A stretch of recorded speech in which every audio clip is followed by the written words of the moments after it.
Hey guys, it's Kevin again. This is my review for the mid-season premiere of the final season of Mad Men, Season 7, Episode 8, Severance. And this episode I was definitely looking forward to. I mean, the finale left us on a really cool cliffhanger with Bertram dying, and I was interested in seeing how they pick it up here.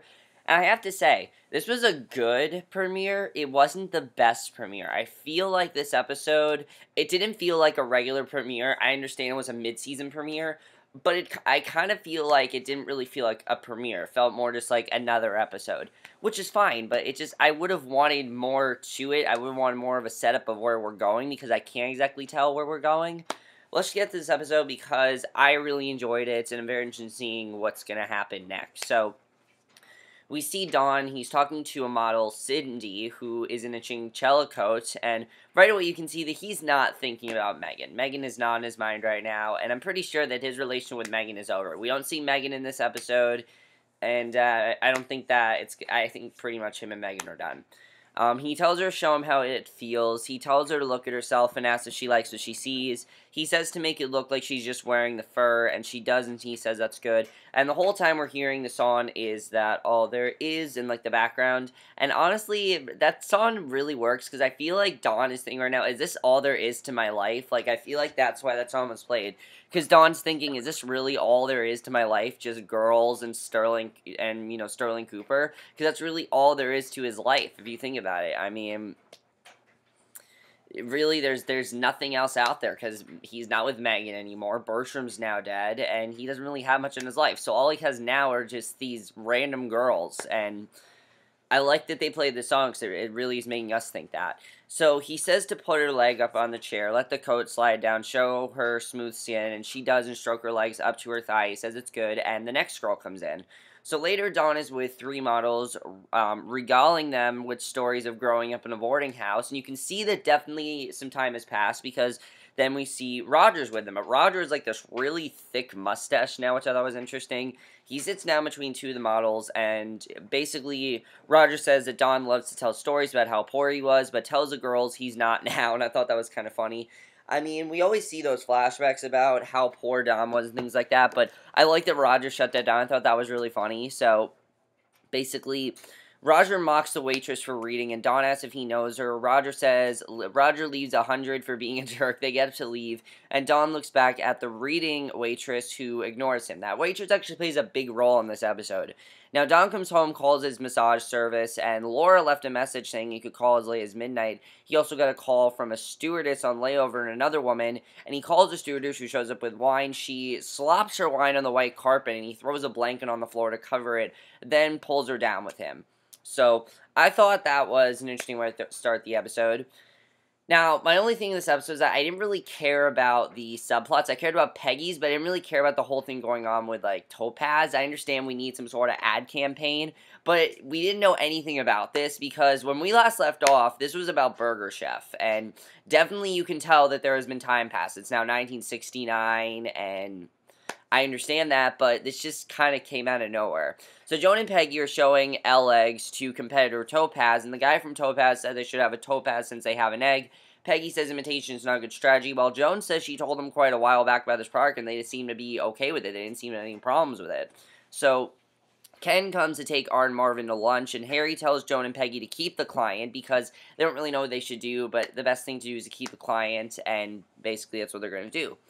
So Don goes into his office to take a nap since he was up all night, and Mathis chats up Peggy in the break room, and he asks if she would go on a blind date with his brother-in-law, and she says that's nice, and he says she's a catch. He says his wife told him she has a knack for this, and I thought it was interesting when we saw that, because it seemed like her and that handyman were going to start something, because they had a really sweet relationship in the last, in the last episode. I thought we were going to focus on them, but apparently no. So we're going to focus on Peggy with this blind date. And Peggy asks if he thought what would happen if it turns out bad, and says to thank Julie. And Don then holds casting for models, and Joan is there waiting. He asks if she's auditioning, and she tells him about the Topaz meeting and the client's bad idea. And basically she says they have no solution. So she says Topaz is drugstore, and he says to tell them to change the name to Macy's and put it in the gem.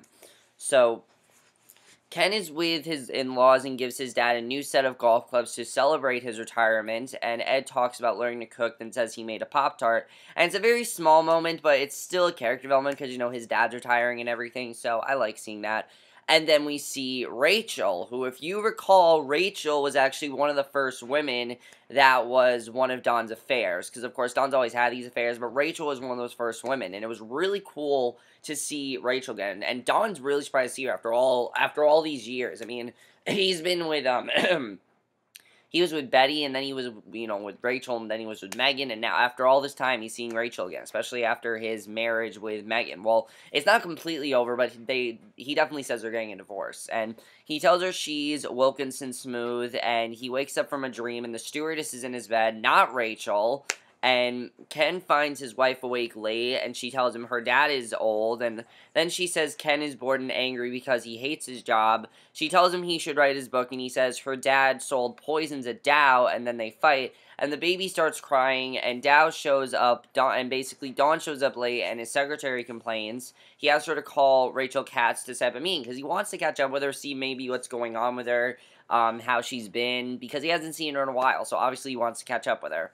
So Peggy and Joan meet with McCann Erickson to talk to the department stores about store brand pantyhose, and the guys are very inappropriate, and Peggy is trying to ignore their double entrees, and they are giggling idiots. He asks why Joan isn't in the bra business, calls her work of art, and they're kind of just being rude, and Peggy tries to keep it professional. The guys are really being like really sexist and things like that, and they finally read of the document the woman brought when their sexist jibes don't get a rise out of them, and basically, Shirley asks Ken where he's been and says he walked to work. She says Sterling and Ferguson are there. He asks about the golf clubs to Ed Baxter and says Pete is going to take over Dow, and basically Ferguson says they don't want him on any business.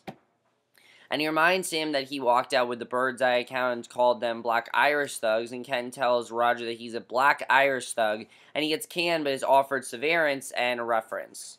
So Joan tells Peggy she wants to burn the place down, because obviously those guys are being really rude, and she was really offended, and Peggy says at least they got a yes, which is the best thing. I mean, they got a yes, and they wanted a yes. Sorry, guys.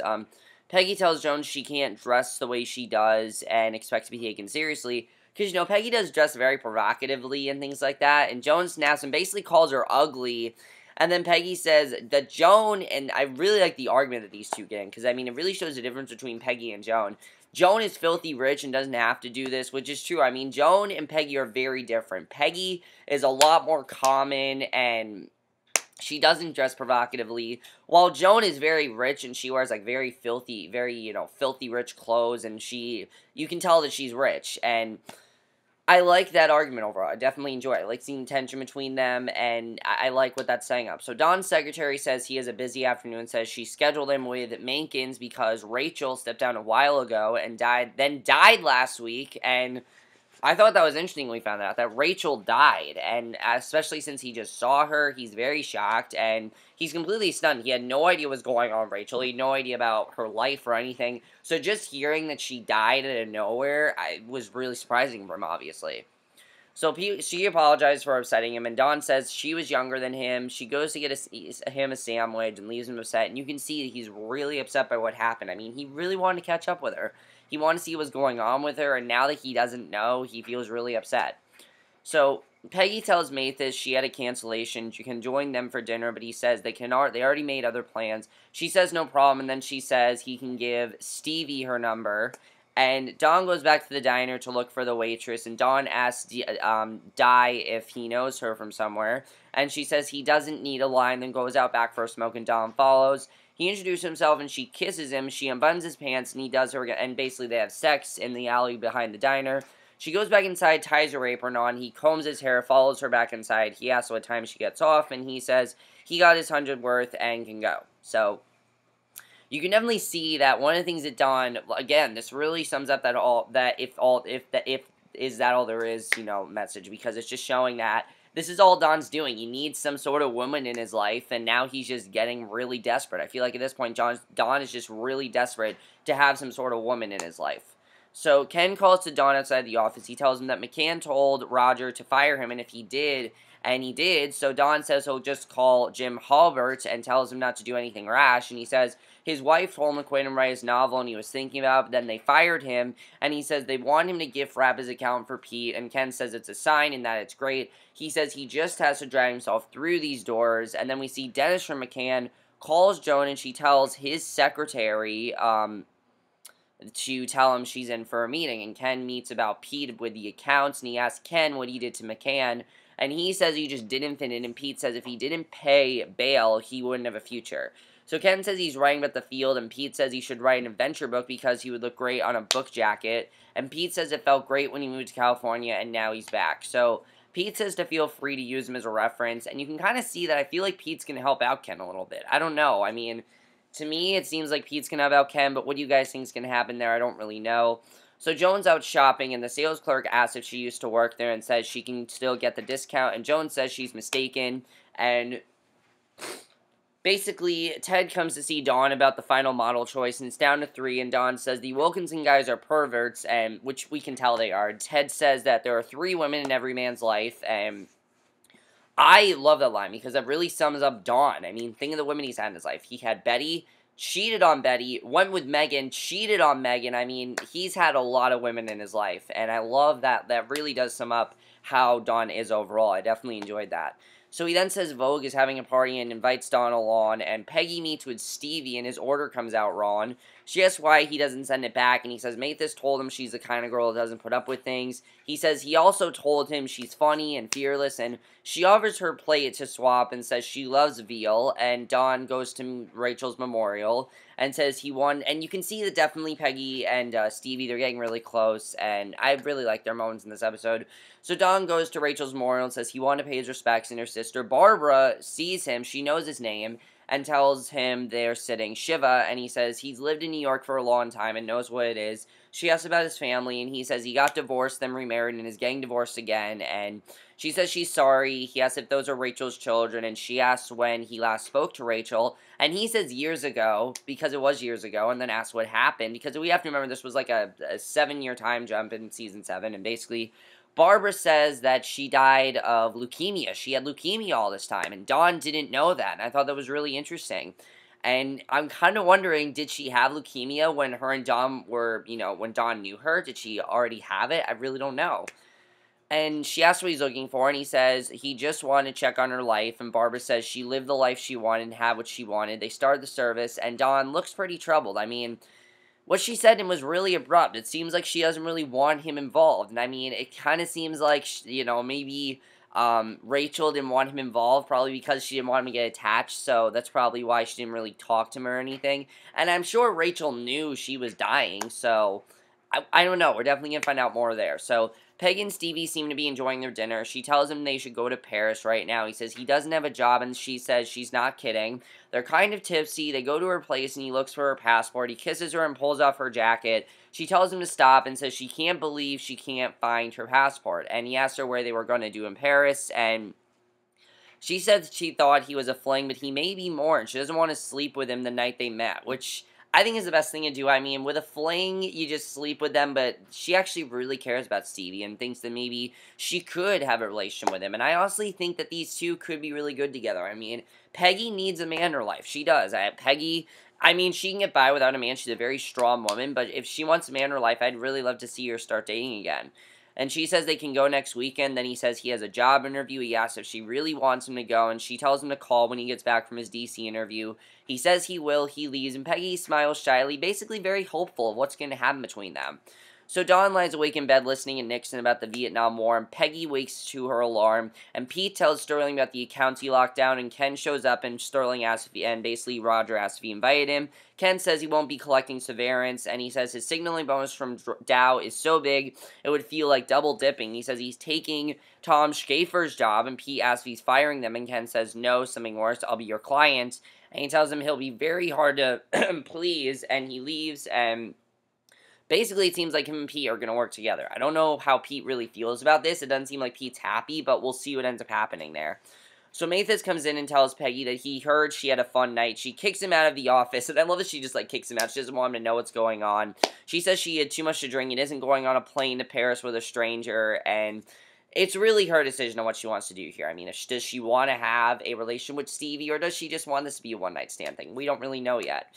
So Dawn tells the secretary he's leaving. She says she did some research for his meeting and says Rosenthal's meeting is Monday morning. He thanks her. Dawn goes back to the diner to see Di, and she asks why he's there and says it won't happen again. He says he had a dream about a woman he once knew and found out the next day that she died, and she says when people die, things get mixed up, and she says maybe he dreamed about her all the time. She says you can't make sense of it when people die. She tells him she just works there and says he shouldn't come back without a date. He says he just wants to sit there, and that's how the episode ends. So overall, guys, a really good episode. Not as good as it could have been. I feel like there could have been more in this episode, definitely, that I would have liked. But I really like what this episode is setting up. It's really setting up where Don's life is headed. I mean, he definitely wants woman in his life. He can tell that Megan and him are over. He's trying to find some new women, but maybe he's not going to find a woman. Who knows? We'll see what happens there. And I like that Peggy and Don are both trying to find love. Peggy definitely, I think she has a really good chance with Stevie. I'd love to see these two together. Interested in seeing what's going to happen there between Peggy and Stevie. Does she want a relationship with him? Does she just want this to be strictly a one-night stand? Or does she actually want more? I don't really know. We'll see what happens there. Let's talk about Pete and Ken. It seems like Pete wants to work with Ken, but now that Ken's working with this Tom Schaefer guy, now he's working for Pete, and we'll see what ends up happening there. I really don't know if Pete wants to work with Ken. Joan needs to stop being so rude to Peggy. I understand Joan is filthy rich and everything, but Peggy is not really the problem. Joan's just being a real bitch, and she needs to understand that it's not Peggy's fault, that Peggy is more liked than her and things like that. So I don't know what's going on with Joan, but we'll see what ends up happening there. And I can't believe there's 5 episodes left to the series finale. I really can't believe that. Now, what do I think is going to happen in these last 5 episodes? I definitely feel like we're going to see Megan again. I feel like we're going to see Megan again. Betty, we're definitely going to see again. And, I mean, Don's talking about how him and Megan need to have an official divorce. So we'll see what happens there. I mean, it's going to be interesting to see what ends up happening. And again, we hear if that all there is at the end of the episode. And the question is, does Don really want to continue the life he has? Or does he want to do more with his life? I mean, he has a lot of things in his life that he's not really focusing on. He has a daughter who wants nothing to do with him, but it seemed like they were reconnecting. It really seemed like those two were definitely reconnecting. But now it seems like he doesn't really care about that. He has Megan. He has all these things in his life. And he just doesn't really seem to care as much because he cares more about the women in his life. I don't know. What do you guys think? I mean, it could also be he's still mourning over Bertram, and ever since then, he doesn't really know where else to turn. I can understand that.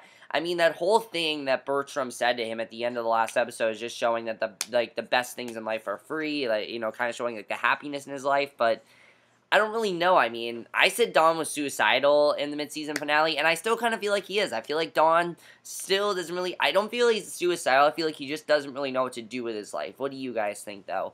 But that's basically my review. Hope you guys enjoyed it. Again, a great episode. Looking forward to the rest of the season. Let me know what you guys saw of this episode. I'll see you guys in my next video, which will be for a movie review. So I'll see you guys for that. Okay, bye.